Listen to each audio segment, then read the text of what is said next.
পাহাড় যাকে শিখিয়েছিল অজেয় হতে, সেই পাহাড়ের বুকেই চিরনিদ্রায় শায়িত হলেন তিনি। বরফ আর উচ্চতার সঙ্গে যার ছিল আজন্ম প্রেম, সেই ব্রড পিকের বরফের নিচেই চিরতরে হারিয়ে গেলেন বিখ্যাত পর্বতারোহী নির্মল পূর্জা। দীর্ঘ অপেক্ষার পর অবশেষে পাকিস্তানের ব্রড পিকে প্রায় ৫,৭০০ মিটার উচ্চতায় মিলেছে ৪৩ বছর বয়সী এই ব্রিটিশ নেপালি আরোহীর নিথর দেহ। রোববার the alpine club of Pakistan মরদেহ উদ্ধারের বিষয়টি নিশ্চিত করেছে। উদ্ধারকারী দল তার দেহটি একটি জাপানি ক্যাম্পে নিয়ে যাবে। সেখানে আরও ৩টি মরদেহ দেখা গেলেও মরদেহগুলোর পরিচয় এখনও নিশ্চিত হওয়া যায়নি। এর আগে এই দলের আরও ৩ জনের মরদেহ উদ্ধার করা হয়।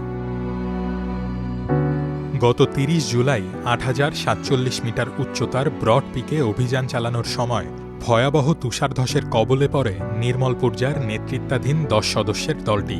শনিবার তার প্রতিষ্ঠান এলিট এক্সপেডিশন মর্মান্তিক এই দুর্ঘটনায় দলের সবার মৃত্যুর খবর নিশ্চিত করে। নির্মলের ব্যবসায়িক অংশীদার মিংমা গিয়াবু শেরপা জানান, ট্র্যাকিং ডেটায় প্রথমে পূর্জার অবস্থান নিচের দিকে নামতে দেখা গেলেও পরে সংকেত পুরোপুরি বন্ধ হয়ে যায়। নিমস বা নিমসদাই নামে পরিচিত এই কিংবদন্তির জন্ম ১৯৮৩ সালের ২৫ জুলাই নেপালের মিয়াগদি জেলার দানা গ্রামে। এক গুর্খা পরিবারে বেড়ে ওঠা নির্মল ১৮ বছর বয়সে গুর্খা বাহিনীতে যোগ দেন। কাজ করেছেন যুক্তরাজ্যের স্পেশাল ফোর্সেও। ১২ সালে এভারেস্ট বেস ক্যাম্পে গিয়ে হঠাৎ সিদ্ধান্ত বদলে শুরু করেন পর্বতারোহণ।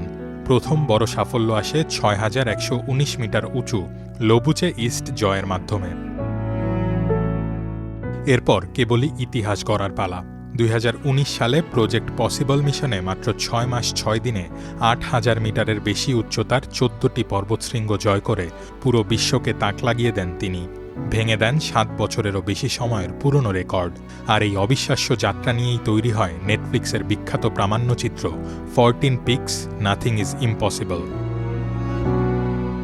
শুধু তাই নয়, মাত্র ৪৮ ঘণ্টার মধ্যে এভারেস্ট, লোৎসে ও মাকালু জয় করা প্রথম ব্যক্তি ছিলেন তিনি। ২০২১ সালে আরও ৯ নেপালি আরোহীকে নিয়ে ইতিহাসে প্রথমবারের মতো শীতকালে জয় করেন ভয়ঙ্কর K2 শৃঙ্গ। ২০১৯ সালে এভারেস্টের চূড়ায় ওঠার সময় শত আরোহীর দীর্ঘ সারির সেই ভাইরাল ছবিটিও তারই তোলা। সামরিক প্রশিক্ষণ আর ইতিবাচক মানসিকতা নিয়ে যে কোনো অসাধ্য সাধন করা যায় বলে দৃঢ়ভাবে বিশ্বাস করতেন তিনি। তার মৃত্যুতে শোক জানিয়েছে প্রিন্স অফ ওয়েলসও। যে মানুষটা বারবার মৃত্যুকে জয় করে ফিরে আসতেন, এবার আর ফেরা হলো না তার।